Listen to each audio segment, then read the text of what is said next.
Assalamualaikum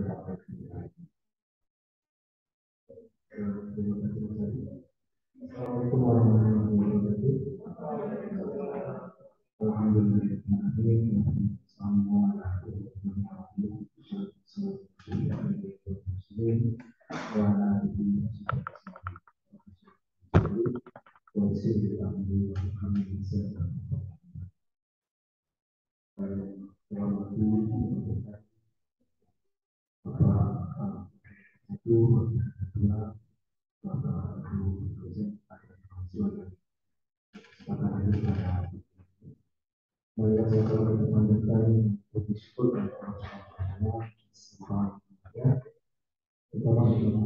Islam, kesehatan, kesehatan semua sejahtera. Pagi hari ini kita dapat bersilaturahim. Shalawat dan salam juga senantiasa diucapkan di masalah besar Muhammad Sallallahu Alaihi Wasallam. Semoga seluruh yang kita dapatkan. Bapak Ibu, ada yang mahasiswa dan sebelumnya saya berterima kasih ya kepada pimpinan pimpinan yang sudah meluangkan waktu untuk bisa sama-sama kita bersilaturahim sebagai bagian dari keluarga persikatan mulia. Lalu kemudian tujuan ini yang lain untuk menjalankan kerjasama yang sudah terbangun antara Fakultas Hukum Muhammadiyah Mataram dan Surabaya. Tentu kerjasama ini tidak lain dalam kita bisa sampai pada akhirnya nanti impian itu adalah kita bisa memperoleh aplikasi yang cukup baik melalui pengajaran, penelitian, kemudian teknologi. Nah, sesuai dengan topik bagian ini kita coba membahas berkaitan dengan bagaimana upaya ini untuk meningkatkan kualitas pendidikan dan publikasi kita. Sebenarnya sering saya diskusi dengan di fakultas hukum juga itu budaya yang masih sangat jauh.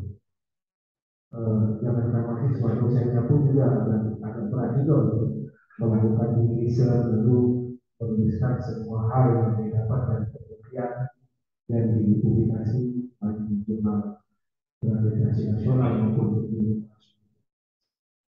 Nah, itu untuk memompa skill kita dan kita perlu banyak forum-forum sebagai forum bagian itu agar nanti semua penelitian kita termasuk kita bisa terarah sesuai dengan visi dan misi daripada Fakultas Hukum Universitas Indonesia. Jadi Ibu kan banyak menyampaikan kepada saya bahwa ya hampir sama sebenarnya Muhammadiyah Surabaya dan Muhammadiyah Mataram itu ini mencoba menghidupkan kanal-kanal kearifan lokal untuk kemudian bisa disuplai di dalam pendidikan, di dalam penelitian. Memang dinamika itu yang sekarang mulai pelan-pelan dilakukan. Banyak kampus-kampus besar yang tampaknya memarginalkan hal-hal seperti itu. Padahal kalau kita melihat bahwa masyarakat atau dunia internasional itu sangat senang dengan ada kearifan lokal. Nah, sehingga kesempatan ini penting untuk kita ambil agar apa yang kita harapkan itu kemudian publish dalam jurnal internasional yang katakanlah berkomunikasi itu bisa kita publish. Kemudian saya kebetulan sebelum berangkat studi S3 itu saya lebih konsen terhadap hukum bisnis, terhadap bisnis. Tetapi karena proposal saya dianggap challenging oleh Prof. Imran Zaimah, maka dengan Universitas Muhammadiyah Jakarta, maka hari itu saya berpikir apa yang buat tulisan saya bisa dibaca dan dilihat tampil wah di hadapan beliau. Saya berpikir bahwa di masyarakat tempat tinggal saya itu akhirnya masih banyak itu sasak gitu. Mereka punya banyak nilai-nilai yang sebenarnya penting untuk dieksplor lebih jauh, sehingga muatan-muatan nilai itu bisa juga mewarnai katakanlah misalnya undang-undang nasional kita yang dalam realitasnya seringkali disimpan oleh para penegak hukum itu sendiri. Bahkan penegak hukum agak jarang kalau kita melihat putusan-putusan pengadilan itu yang mempertimbangkan hal-hal yang berkaitan atau nilai yang berkaitan dengan ada. Nah, saat itu saya mencoba mengambil kajian berkaitan dengan perkawinan. Jadi pernah dengar nggak ada perkawinan dengan cara membawa lari? Kawin lari. Kalau kita bawa lari anak orang, pasti kita sudah pernah pasal 332 awal pidana. Membawa lari anak orang dari penguasaan orang tua kita tidak pidana. Nah itu yang terjadi di masyarakat kita di Sasak. Banyak masyarakat Sasak itu yang melakukan perkawinan dengan yang kemudian harus masuk ke institusi negara. Karena dia bertentangan di situ dengan pasal 332 awal pidana itu. Nah, saya melihat di situ itu maksud saya untuk mencoba menelusuri nilai merah itu untuk kemudian saya pertemukan, saya konvergensikan dengan pasal itu. Nah, itu kira-kira poin penting dari disertasi saya yang pada akhirnya dari disertasi itu melahirkan beberapa jurnal internasional. Itu menandakan bahwa ternyata kalau kita mengkaji masalah-masalah adat justru lebih cepat selesainya rampungnya studi dibandingkan dengan teman kita yang mengangkat hal-hal yang bersifat konvensional. Karena ilmu hukum yang bersifat konvensional itu sudah sangat dikuasai oleh mereka. Nah sekarang kita harus mencari titik-titik mana yang tidak dikuasai secara utuh oleh mereka. Ternyata yang tidak dikuasai itu adalah hal-hal yang berkaitan dengan kearifan. Sehingga tulisan-tulisan yang berbau itu cepat sekali diterima oleh jurnal-jurnal yang saya tahun 2019 kemudian baru menulis buku, orientasinya baru di tulisan-tulisan dalam buku. Tapi ternyata kalau kita sudah bergerak doktor itu ada yang kurang kalau kita tidak punya skopus. Gimana Pak Satria?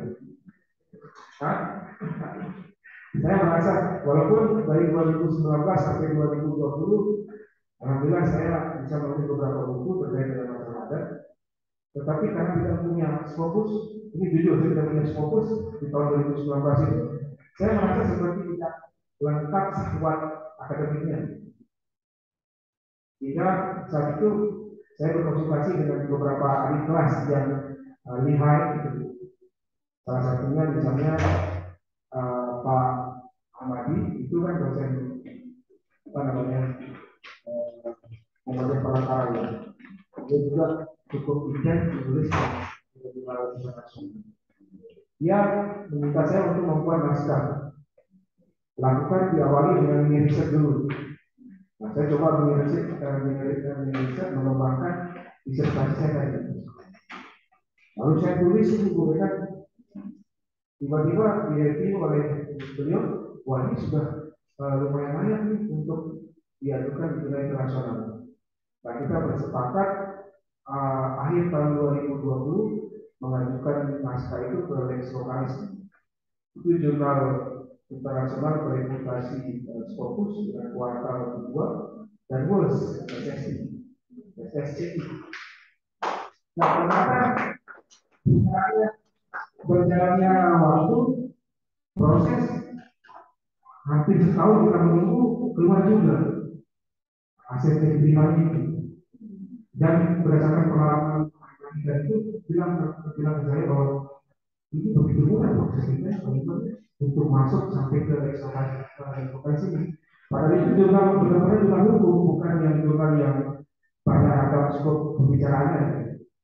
Jurnal itu benar-benar dari situlah termotivasi bolehkah untuk kita membuat apa namanya klub fitness, klub menyusun jurnal internasional kita berempat itu.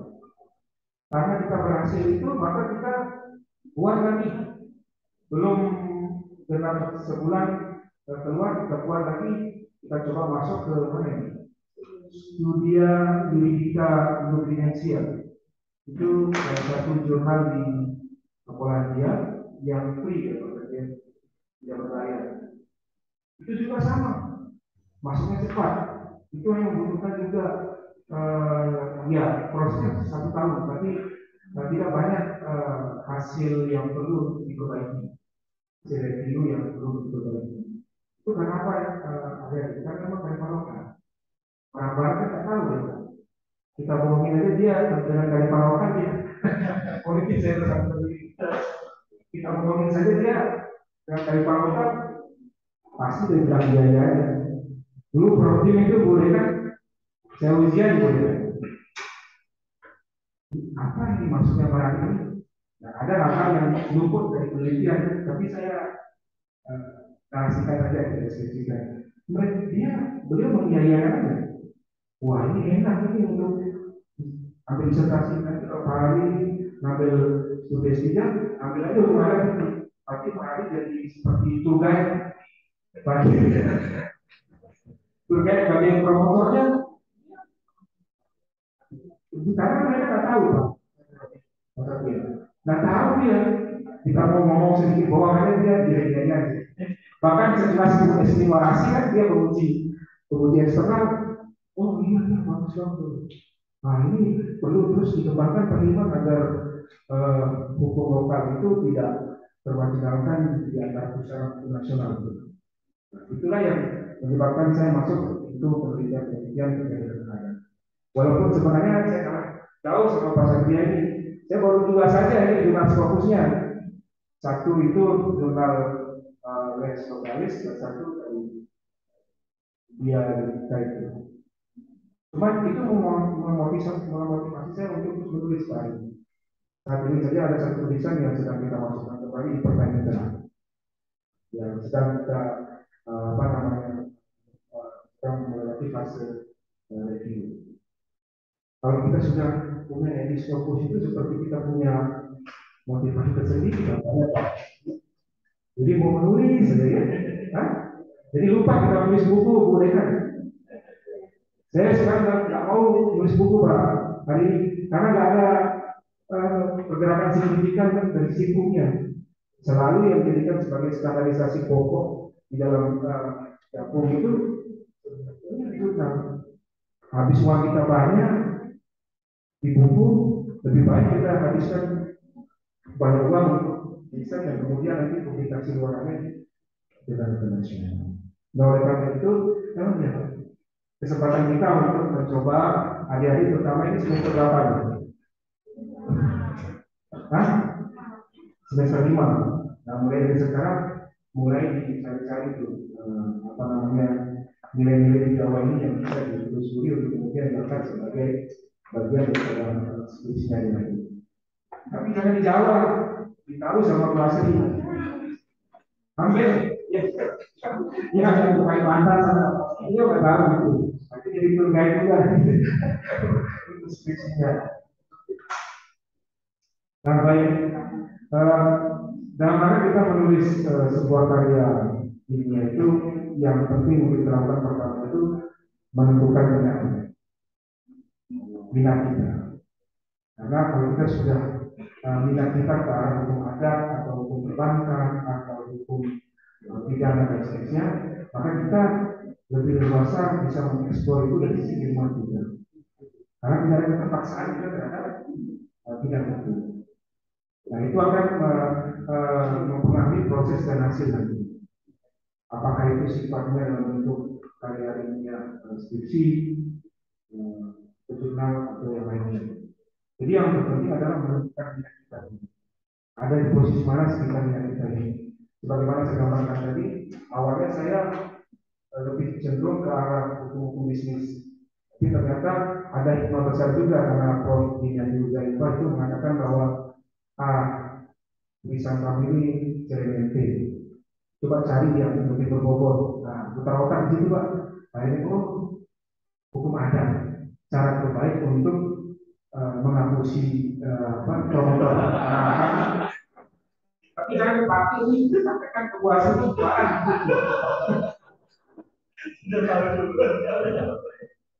Jadi kita menentukan minat dulu ya. Apakah minat kita itu ada di melukis atau bermusik dan seterusnya. Kita bisa memaksimalkan potensi kita dari sisi perspektif kita bisa terbaca lebih luas. Lalu yang kedua, kesanggupan dalam melihat berbagai masalah yang ada di sekeliling. Kalau kita ingin menulis sebuah karya ilmiah itu jangan jauh-jauh melihat dulu masalah. Lihat yang ada di sekitar kita. Kalau itu isu yang menjadi isu yang dianggap layak untuk diangkat sebagai bahan tulisan. Tapi yang titik beratnya itu adalah apakah kita mampu berdiri secara objektif. Karena kita juga diantaranya masuk terlibat di dalam lingkungan itu. Nah untuk itu maka jangan jauh-jauh melihat permasalahan hukum, lihat di sini. Ketika narasumber lalu kemampuan mengeksplor itu jauh lebih baik dibandingkan dengan kita harus mendeteksi, mempelajari, mengobservasi sesuatu yang memang jauh dari pandangan kita. Lalu yang ketiga itu apakah permasalahan tersebut murni hukum atau memiliki desain. Nah yang terpenting juga itu adalah kita harus mampu mengelaborasi ya, antara disiplin ilmu kita ilmu hukum dan ilmu yang lain. Ini yang kemudian oleh Prof. Sorry disebut sebagai sapa akademik. Jadi misalnya kalau kita mitigasi bencana, kita padupadankan dengan hukum mitigasi bencana. Sektor pariwisata kita padupadankan dengan hukum pariwisata. Nah itu ya justru lebih laku dibandingkan dengan kita menulis sesuatu yang ada dalam pikiran kita. Kita mencoba mengeksekusikan hukum saja. Padahal sudah saatnya sekarang hukum itu bertanya dengan aspek-aspek yang lain. Nah tulisan-tulisan yang bisa mengelaborasi bidang hukum dengan bidang-bidang yang itu ternyata lebih disukai oleh jurnal-jurnal itu. Sehingga kalau kita berpasangan menulis itu ya satu hukum, satu bidang yang lain, satu bidang yang lain. Sehingga penguatan tulisan itu, kedalaman tulisan itu lebih terasa dibandingkan dengan kita menulis sendiri di sini. Karena memang kadang itu banyak keuntungannya. Walaupun dari sisi jabatan fungsional pun kecil karena harus berbagi. Tetapi kedalaman analisa itu ternyata bisa dideteksi dari tadi itu elaborasi keilmuan antara disiplin ilmu hukum dan ilmu yang lain. Kemudian itu disebut sebagai filsafat. Dan yang berikutnya yang terpenting adalah dalam kita itu harus ada tawaran solusi yang memang baru. Saya di eksploitasi itu menulis berkaitan dengan mediasi komunitas. Tidak banyak dosen yang mencoba melihat mediasi komunitas itu sebagai jalan keluar untuk meredam terjadinya penumpukan perkara di pengadilan. Karena kebanyakan kecenderungan masyarakat itu menilai bahwa pengadilan itu adalah tempat terbaik untuk menyelesaikan sengketa. Padahal kita punya perangkat karifan lokal yang begitu luar biasa kaya. Cuma persoalannya, apakah perangkat karifan lokal itu bisa kita lembagakan dan kemudian kita bisa integrasikan dengan sistem yang bersifat formal. Nah itu yang kita coba saya angkat isunya pada jurnal internasional pertama itu. Itu yang dianggap oleh Lex Vokalis dari hasil review itu memiliki nilai kebaruan dibandingkan dengan penelitian. Lalu saya juga belajar dari situ di jurnal yang berikutnya, jurnal internasional berikutnya, saya meneliti juga mediasi komunitas, tetapi di era COVID-19. Bagaimana peran mediasi komunitas itu untuk meminimalisir potensi-potensi konflik yang lahir karena dampak COVID-19. Kebetulan di masyarakat kami itu banyak bantuan-bantuan itu dari pemerintah yang justru menimbulkan konflik di masyarakat. Nah itu yang kemudian apakah konflik itu bisa diredam secepat mungkin oleh mediasi komunitas atau dibiarkan begitu saja yang justru bisa menambah persoalan pada saat kehidupan kita di dalam COVID-19. Nah ternyata itu juga diterima dengan mudahnya. Nah itu artinya cukup dengan isu mediasi komunitas saja kita bisa saya bisa melahirkan misalnya dua dunia internasional hampir bersamaan. Nah itu yang saya katakan tadi bahwa pergerakan kita bisa melihat isu-isu itu dari realitas hukum yang terjadi di sekeliling kita. Kalau tidak ada maka baru kita bisa melihat lebih jauh. Karena apa tulisan yang baik itu tentu tulisan yang memang persoalannya dikuasai oleh penulisnya. Yang kemudian basisnya itu adalah mini riset yang memang dilakukan sebelumnya oleh penulis. Nah kalau terkait dengan Scopus ini Pak ini nanti Pak Satriawan Pak Satria yang akan berbagi. Jadi yang terpenting itu dalam menulis itu harus buat basis datanya. Data itu jangan prematur. Jadi data itu sekali turun, bagaimana kita bisa dapat data yang banyak, yang kemudian kita pecah-pecah data itu untuk 1, 2 sampai bahkan 3 jurnal. Dengan kita turun sekaligus itu. Sebagai contoh misalnya Ibu Dekan kan turun kemana-mana. Beliau 17 Agustusan dengan adik-adik di Papua. Luar biasa beliau ini angkat-angkat bendera terus dimasukkan di Facebook dengan kaum-kaum ibu di sana kan. Itu luar biasa kan. Ke Mataram juga sama. Beliau saya pertemukan dengan beberapa masyarakat Sasak, ketua aliansi masyarakat adat Nusantara dan pengurus masyarakat adat Sasak. Beliau bertanya banyak, hampir setengah hari. Pada saat saya bertanya, apakah ibu sudah puas dengan datanya? Wah, sudah sangat cukup. Nah, dari data-data yang sudah dikumpulkan oleh beliau, tentu tidak hanya satu jurnal yang bisa dilahirkan. Pasti akan banyak jurnal yang dilahirkan. Karena sebagai contoh tadi, berbicara mediasi komunitas saja ternyata bisa dipakai untuk dua jurnal, walaupun isinya ada sedikit beda. Satu pada saat normal, satu pada saat kita menghadapi COVID-19. Nah, itu bukti bahwa menulis itu sebenarnya hanya persoalan budaya. Kalau dipaksa justru berat. Tunggu timing yang tepat. Entah nanti pada saat kita sudah hampir berubah atau apa. Karena kan menulis itu butuh apa ya? Passion. Ada orang yang pandai berbicara, tetapi tidak mampu menuliskan. Ada yang pandai menulis, tetapi tidak maksimal berbicara. Itu yang kita tahu berbeda Indonesia. Nah, lalu yang kedua, butuh juga penyusunan referensi yang mutakhir. Jadi jangan selalu digunakan buku-buku di tahun 83, 84, itu sudah tidak mutakhir. Nanti untuk menulis sebuah karya ilmiah, baik itu skripsi atau sampai bahkan itu jurnal, itu apalagi jurnal itu banyak meminta referensi-referensi yang mutakhir yang terbaru. Nah, caranya agar bisa kita diterima di jurnal yang kita tuju itu baru kita banyak menggunakan referensi dari jurnal itu. Itu tipsnya. Saya di Metropolis itu kita menulis referensinya itu hampir 40% dari jurnal itu sendiri. Karena mereka butuh citasi. Citasi bisa dilakukan itu. Itu tipsnya. Jadi kalau buku-bukunya masuk 80 kita masuk ke situ, itu sudah akan banyak direvisi oleh reviewer nanti. Atau kalau ibu dosen saudara pada saat saudara menyusun skripsi juga sama. Ibu dosen pasti meminta buku-buku yang terbaru. Karena ilmu itu kan selalu berubah.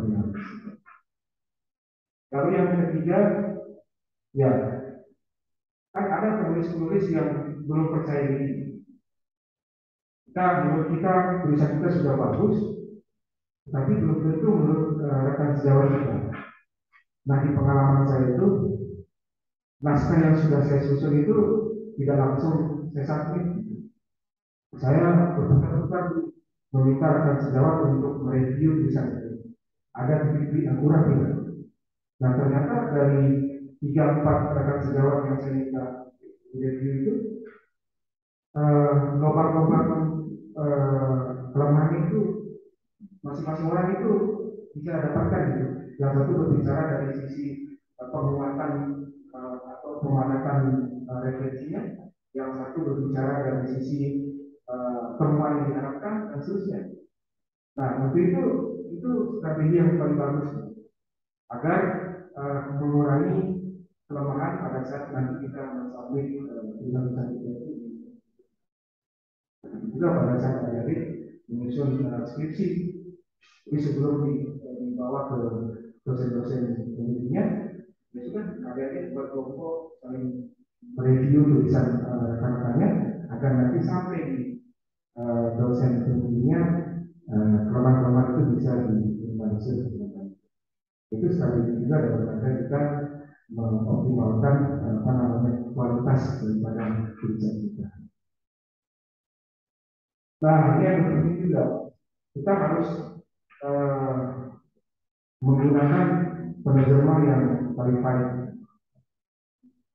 Kadang tulisan kita sudah bagus, tawaran-tawaran dari tulisan kita itu luar biasa bagusnya, tetapi sampai di meja editor langsung di-cut. Karena apa? Bahasa yang digunakan itu atau pesan-pesan yang ada di dalam tulisan itu tidak sampai secara maksimal ke editor. Nah, saya berkali-kali kepada dia dikembalikan. Ini pertanyaan juga sudah dikembalikan, itu meminta agar bahasanya diperbaiki. Nah, tapi biasanya jurnal-jurnal itu menyediakan ahli bahasanya sendiri. Itu strategi tambahan bagi mereka untuk mendapatkan juga tambahan masukan secara finansial. Nah, itu saja sih yang terpenting dalam rangka kita menulis karya tulis ilmiah ini. Tapi kalau pertanyaannya itu bagaimana cara kita memasukkan publikasi ke dalam jurnal, itu pertanyaan teknis yang nanti kita kembangkan di forum diskusi. Yang jelas, mulai dari judul itu harus bersifat harus menarik, lalu bersifat provokatif, catching. Jadi orang mau membaca lebih jauh, editor itu mau membaca lebih jauh tulisan kita kalau tulisan kita dari tampilan judulnya tidak menarik. Kalau tidak menarik, biasanya kan kita malas membaca dalam. Bagaimana ada yang membeli novel kan? Kalau sudah judulnya itu bagus, maka sangat tertarik kita untuk membaca lebih jauh. Jadi judul itu menjadi hal yang penting, harus strategis. Dia harus bersifat informatif. Atau ada gagasan-gagasan baru yang bisa di-highlight dari judul. Nah, kalau dari saya teknis juga, ya tentu metodenya yang penting. Metode tulisan itu harus memang menggambarkan data yang kita peroleh. Jadi metode itu kalau kita umpamakan itu seperti kain untuk mancing ikan. Kalau ikan yang kita harapkan itu ikan yang besar, maka kita harus menggunakan kain yang selaras. Jangan menggunakan kain yang kecil, tidak mungkin dapat ikan yang besar. Itu juga agar tidak terjadi pemborosan metodologi dalam karya tulis. Saya kira itu nanti kita banyak berdiskusi.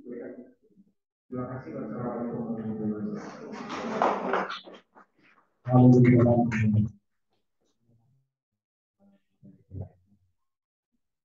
Saya yakin teman-teman ada banyak hal yang ingin saya sebentar lagi dunia ini mau menghadapi hal yang sama, mau nulis artikel. Baik, terima kasih. Saya sampaikan apa pada teman-teman yang ingin bertanya, saya persilahkan.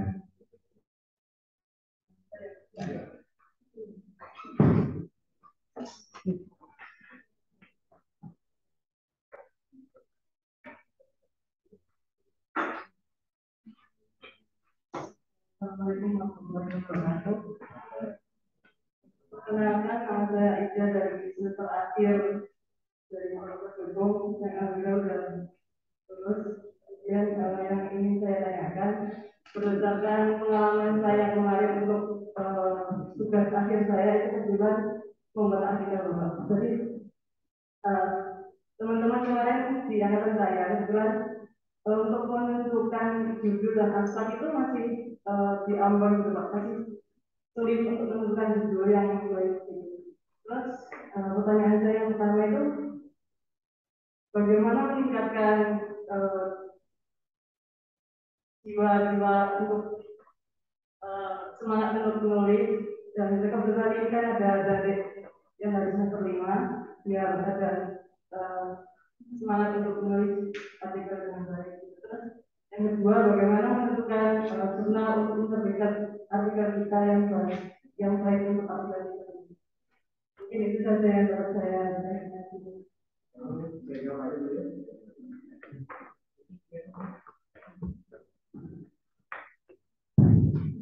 Baik, ya memang benar kata Ali, memang persoalan nulisnya persoalan budaya. Jadi menulis itu harus suka dulu membacanya. Kita harus suka membaca. Nah, baru step berikutnya itu menulis. Kalau tiba-tiba menulis, apalagi yang sama yang berkaitan dunia misalnya, ya nanti tadi kita dianggap miskin, teori, konsep masing-masing. Ya, untuk memunculkan budaya menulis itu juga penguatan budaya membaca. Literasi itu, itu. Nah, yang kedua, ya memang ini bagus Fakultas Hukum Muhammadiyah Surabaya sudah menerapkan syarat misalnya itu luarnya mungkin karena memang harapannya sekarang pergerakan kebijakan kementerian itu lebih banyak memang melihat output daripada atau luarnya daripada pendidikan yang sudah menggunakan strategi sejarah standar ini melibatkan mahasiswa di dalam apa namanya di dalam itu, terutama pengajaran dan pendidikan itu sangat sentral. Oleh karena itu wajar kalau sekiranya kesulitan dalam merumuskan judul, merumuskan dan seterusnya. Itu memang butuh apa namanya pendalaman terkait dengan guideline yang ada di dalam jurnalnya. Kita pelajari dulu. Dan kemudian kita banyak membaca buku-buku metode penelitian yang menerangkan bagaimana kita membuat sebuah judul dan menarik dan bagaimana kita benar dan sebagainya. Kalau di pengalaman itu belakangan, itu belakangan, saya menulis saya itu secara alamiah, termasuk dalam menulis seperti ini, dan menulis dulu secara alamiah. Dari konsep tulisan naskah tulisan itu saya bagi dulu di review oleh teman-teman. Review. Nah judul itu nanti di akhir. Kalau saya ya. Nah sehingga apa? Judul itu benar-benar sudah mewarnai semua isi materi naskah. Daripada kita judulnya bagus, ternyata tidak menggambarkan dia tergambar dalam deskripsi. Kelemahannya itu kebanyakan menentukan judul di awal. Kalau saya itu di akhir, sehingga nanti judulnya itu benar-benar representasi dari materi dalam buku pengantar hukum adat saya begitu, dalam buku konflik lokal saya begitu, saya menentukan ya dan judul itu sekali lagi bisa merepresentasikan materi yang berbeda. Kira itu aja. Terima kasih. Selama ini kendala yang dihadapi oleh teman-teman. Jadi kalau sama-sama itu ditanya, itu bukan ditanya mau berdasarkan apa, tapi judul apa. Ya, judul. Jadi mereka secepat mungkin hal yang kita tulis di dulu, padahal mereka juga belum tahu mau nulis isu ya. Memang kan dalam cara kita untuk belajar dulu memang dulu yang ada kan, tapi dulu kan bisa berkembang saat kita proposal dan kemudian bahkan di ujian akhir pun kita bisa berubah gitu. Nah, pendidik melihat bahwa ternyata penelitiannya narasi ini judulnya seperti ini, coba judulnya mengikuti hasil seleksi. Itu yang paling dimana-mana ya. Begitu ya bagi saya. Nah, ada yang lain mungkin dari Bapak Ibu dosen.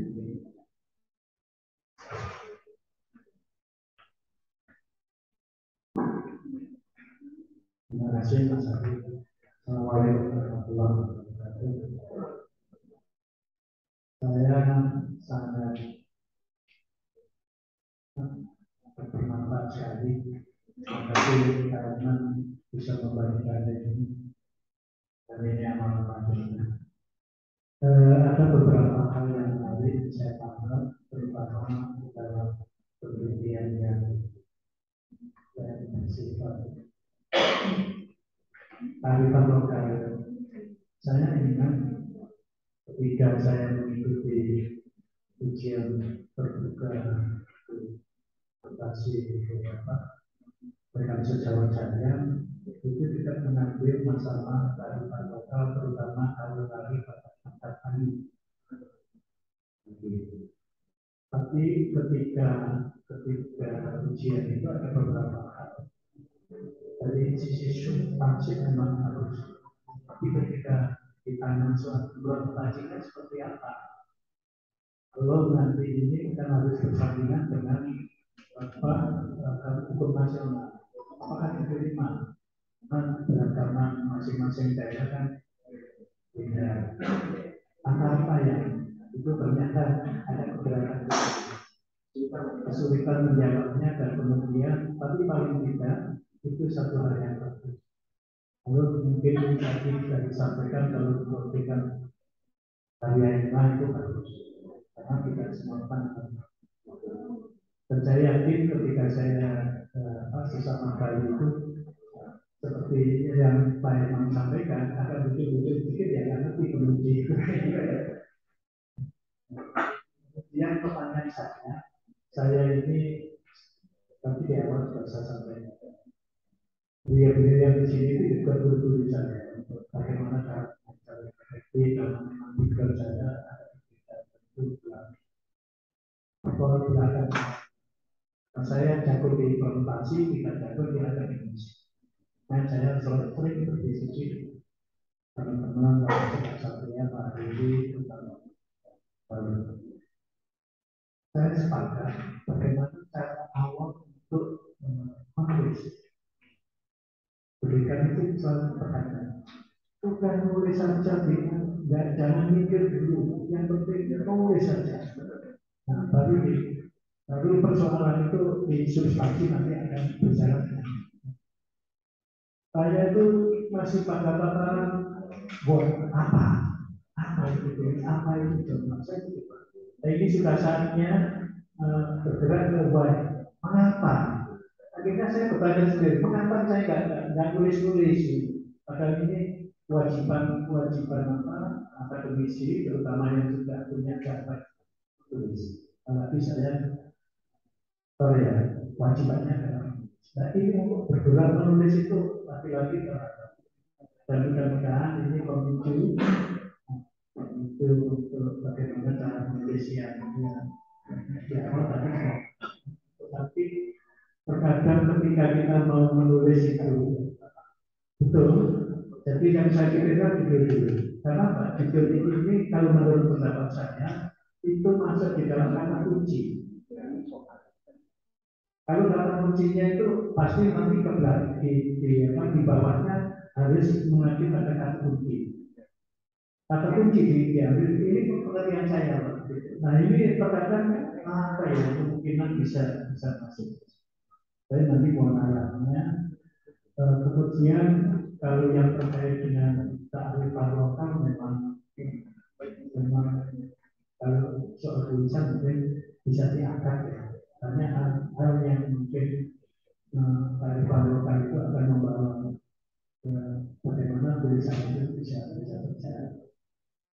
Kalau disasar saya hampir 3 kali Pak.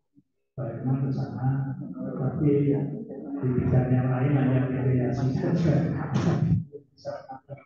Apa yang katakan sana?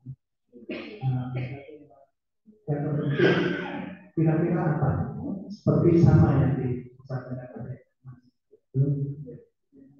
Untuk memulai itu harus sama. Karena saya sudah bergaji, mengapa saya kalau tidak menulis, mengapa saya tidak bertanya apakah, karena apakah ini buatnya itu sudah diberi masukan-masukan, apalagi di mana banyak sekali ilmu menulis ini, tapi terkadang ya minat sudah ada, minat itu sudah. Saya itu kalau sudah menyangkut masalah penulisan dan lain-lain yang masuk kalian ini, saya dulu karena kelamarnya saya di situ, saya harus bisa, saya harus bisa. Mohon maaf, saya sudah usia 63, tapi saya tetap harus bisa. Harus diberikan sampai hari ini. Saya kira itu memang kira-kira apa yang harus bisa menguji. Terima kasih. Assalamualaikum warahmatullahi wabarakatuh.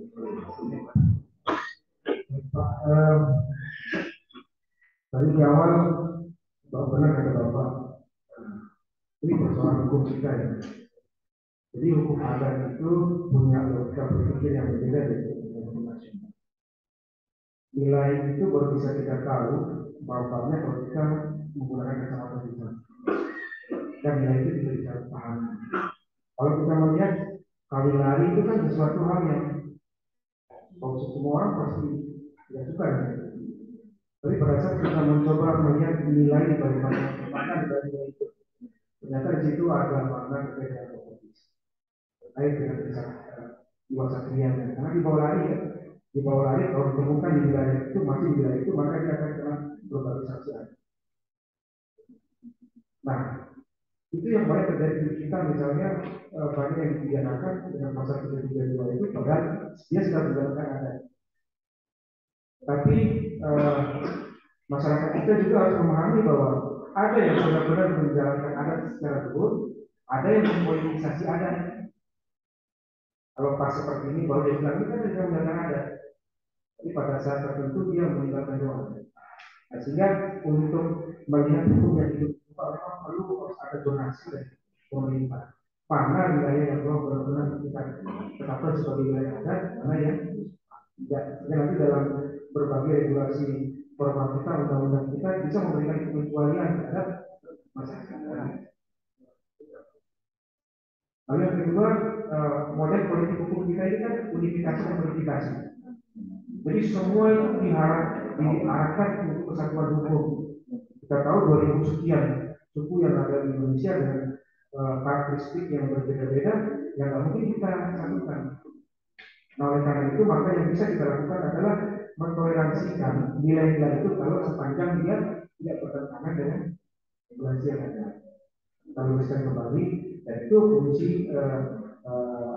substansi itu dalam undang-undang itu memberikan pengecualian. Termasuk juga kita undang-undang hukum pidana. Kemarin di Kodex di Muhammadiyah terus kita membicarakan ini. Saya mengutip ke rekan-rekan itu di dalam penyusunan draft peraturan itu bahwa harus diperhatikan akar masyarakat. Karena tidak semua masyarakat adat itu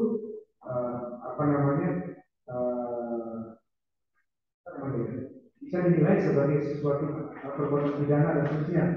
Karena untuk melihat itu maka kita menelusuri dan kacamata bersama baru kita dapat. Karena semua orang yang belum tentu bisa menggunakan kacamata kita, apalagi di level-level kepolisian kejaksaan. Nah itu yang pertama dari sisi. Lalu yang kedua dari sisi bagaimana membudayakan menulis. Termasuk saya juga sangat berat karena hobi saya itu bermusik. Main gitar itu paling sering lihat Facebook saya itu. Main gitar ini bukan bermusik ya Pak. Bukan menulis, bermusik. Nah, tapi tadi pada tingkatan lain itu, mengapa saya tidak di usia saya yang mungkin sedang politik ini, saya tidak bisa memaksimalkan potensi itu pada potensi itu yang ada dalam kapasitasnya sebagai kondisi. Memang awal dipaksa, tetapi dipaksa itu kan tadi itu juga mengingat kalau di bidang yang kita minati, maka segala daya upaya yang kita entah secara benar nanti dulu kan itu untuk review dari rekan sejawat ya. Kita menulis saja dulu apa yang bisa kita tuliskan. Tulis misalnya Bapak sebagai pengacara, ada realitas hukum yang Bapak dapatkan yang bertolak belakang dan keinginan Bapak. Itu Bapak tuliskan keinginan seperti apa yang ideal dari realitas itu. Tulis saja, jangan dilihat langsung dalam bentuk paragraf yang banyak. Satu hari cukup 2 baris itu sudah biasa. 2 baris, 2 baris, 2 baris, lama-lama jadi ya.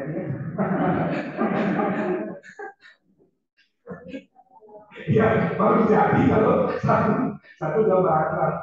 Tapi begitu caranya katanya gitu. Jadi itu saya praktekkan. Saya menulis misalnya saya lihat kok di masyarakat Sasak ini seharusnya mereka budaya hukumnya itu mengikuti budaya negara. Karena apa? Kalau dia mengikuti budaya sendiri, akan ada hak mereka yang hilang, terutama secara perdagangan saja. Kalau mereka menikah di bawah usia perkawinan menurut undang-undang perkawinan, maka tentu hak perdagangan kan lihat ini yang bagus tulis. Saya tuliskan, saya menginventarisir satu ini peristiwanya, dua ini dampak buruknya, dan seterusnya. Nah, nanti rangkaian kata itu nanti belakang-belakang. Yang penting poin itu sudah tulis. Bahkan buku itu Pak saya tulisnya bukan langsung tulis begitu Pak. Saya buat daftar isi dulu Pak. Pada saat saya longgar nanti kita tulis satu babnya dulu. Di bawah bab itu kan ada surat itu juga surat. Kalau pas saya lagi dapat ide untuk bab 2 saya isi dulu bab 2. Nanti kalau pas dapat ide untuk bab 1 saya isi bab 1 pelan-pelan. Tapi struktur bangunannya sudah saya buat dulu. Tinggal taruh bata, semen, dan seterusnya. Nah itu yang saya lakukan. Alhamdulillah bukan apa-apa. Itu tahun 2020 ada 4 buku saya produksi. Kalau bisa, bisa, ya bisa.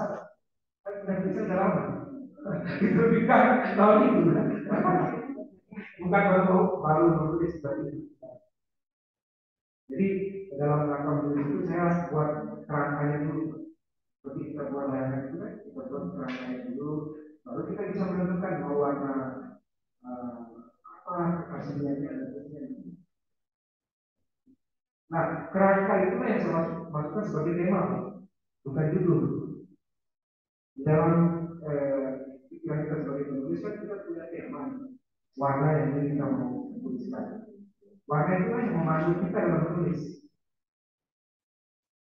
Kalau judul itu sudah teknis sekali, tetapi tema yang penting untuk kita harus ada dulu. Itu yang memberikan makna tulisan kita. Nah, tema itu tentu kalau hasil riset berangkat dari data yang kita peroleh. Kalau bukunya nanti atau jurnalnya seri pemikiran, pemikiran seperti apa yang kita bisa untuk terkait dengan penambahan subjek hukum tidak hanya hukum dan orang, tapi juga robot. Kan di situ ya robot masuk dari subjek hukum dan dia dan lain.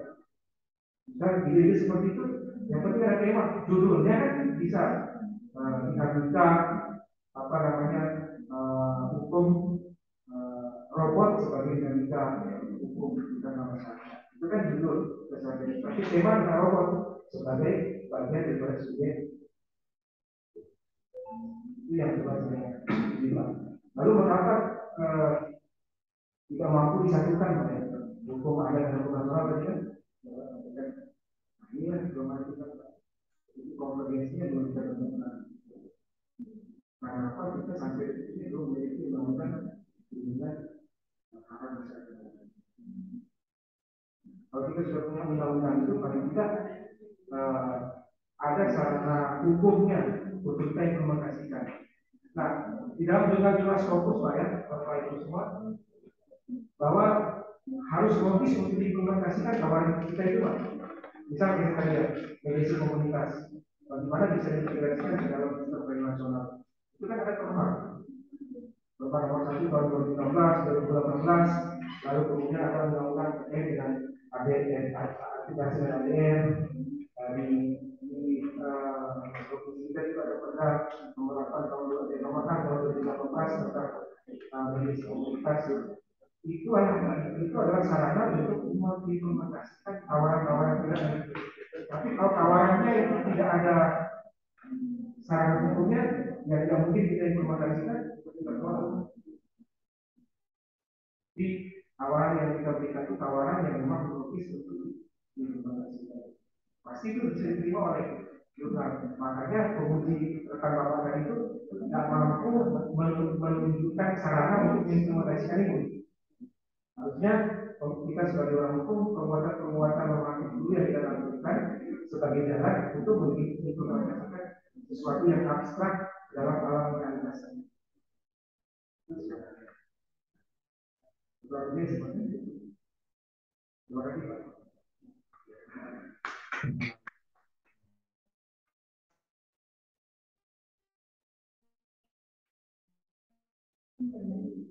Karena nanti kita tahu kita mau menuju apa. Baik, terima kasih. Ada lagi mungkin yang disebutkan. Terima kasih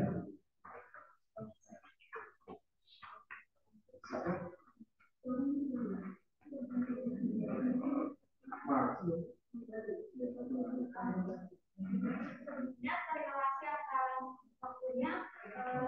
Saya tidak menghindari tadi kan Pak Yunus sendiri menyampaikan bahwasanya salah satu tips dari kalau kita mau upload jurnal itu kan kita harus mensitasi dari jurnal dari referensi itu. Mungkin ada tips lain yang bisa Bapak berikan untuk kami dari semester 5 maupun semester akhir yang hari ini kita akan diupload. Terima kasih.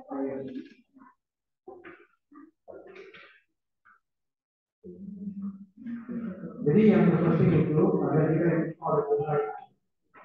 Yang pertama kita perhatikan dulu autornya, kita masuk ke jurnalnya ya, lalu terkait dengan template, author instructionnya, lalu scope jurnal seperti apa. Jurnal kesehatan berarti kita masukkan naskah hukum kan dalam di scope-nya itu yang perlu harus ditelusuri dulu untuk kemudian kita bisa menentukan bahwa naskah kita ini apakah selaras dengan lalu yang ketiga, tapi yang lebih banyak tips yang paling mengenai itu yang saya alami tadi menggunakan referensi yang dari pernah yang kita tuju. Kalau bisa sebanyak-banyaknya gitu dari jurnal itu. Kan jurnal itu kan pernah penentuan kuartal dan seterusnya itu kan didapat dari citasi. Makin banyak yang mencitasi jurnal itu maka tentu jurnal itu akan bernilai. Itu akan menjadi salah satu indikator untuk memberitakan jurnal itu dalam indeks. Lalu yang ketiga tadi kan apa namanya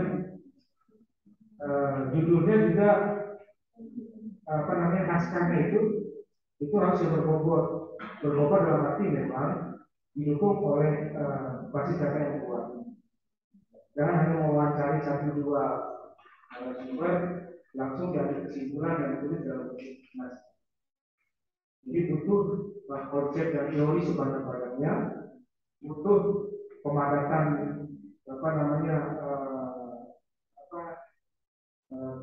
riset hasil penelitiannya itu yang kita harus ada kaya kan data PKP yang kita sebutkan tapi ada yang kaya itu bukan persoalan yang mudah tapi kalau dengan sungguh-sungguh insya Allah bisa.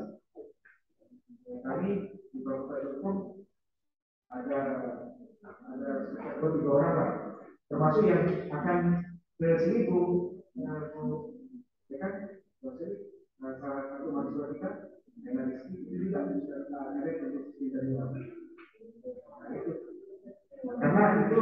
karena dia itulah akhirnya kita suruh dia untuk apa namanya lihat itu baik.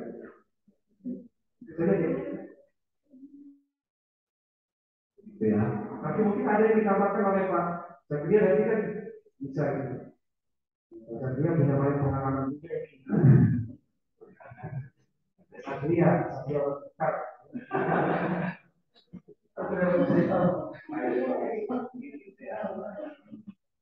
Baik, dari ada yang ditanyakan lagi mungkin dari teman-teman. Tidak ada. Kita bukan saja. Baik, ada beberapa hal yang bisa saya simpulkan dari diskusi kita pagi ini. Pertama, itu dapat menulis artikel yang terkait dengan kemampuan untuk mencapai hasil. Nah, ini lebih kepada kemampuan kita untuk dalam mengidentifikasi isu hukum. Jadi nanti dengan isu hukum itu kita bisa paham kita mau menulis apa. Intinya harus ada masalah dulu lah. Di satu sisi kan memang kita harus banyak baca. Karena memang kalau nggak baca nggak bisa juga. Akhirnya kita mau menulis apa. Saya pernah kemarin ada berita itu terkait dengan yang menyebutkan bahwa konten YouTube atau akun YouTube itu bisa digadaikan tuh Pak. Nah, saya melihat itu suatu hal yang baru untuk YouTube. Tapi karena mungkin referensi saya terkait dengan hukum perdata atau hukum perbankan itu juga sedikit, jadi aku mau nulis apa nggak susah juga begitu Pak. Jadi memang sebenarnya bagus sekali. Tapi apakah bisa diimplementasikan seperti Bapak itu kajiannya harus dulu baik hukumnya seperti apa yang kita jalan dia untuk bisa masuk ke dalam objek-objek yang bisa diimplementasikan. Kalau tawaran tentunya harus ada tawaran itu logis untuk diimplementasikan. Jadi memang ya itu yang membuat kita terus yang kedua, karena kita juga tidak stagnasi di kajian normatif ya, jadi memang basis data kita juga harus kuat begitu. Ketiga ialah putusan administrasi yang terakhir, bahkan tidak sedikit jurnal-jurnal itu yang membatasi ya, jurnal itu apa kutipannya itu harus berapa tahun terakhir itu yang boleh diikuti. Nah, tipsnya juga ini ya, boleh meminta review-nya sejawat. Jadi itu sebelum disubmit dan nanti ada masukan-masukan juga dari teman-teman kita. Terus translator yang bagus. Ini juga banyak kita terjebak di sini banyak. Tidak sedikit. Tulisannya itu sebenarnya bagus, cuma mungkin karena yang mentranslate itu kurang bagus. Akhirnya artikelnya ditolak. Oke.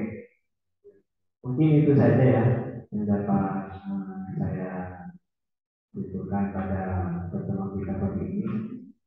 Dari satu moderator bukan dari saya mohon maaf.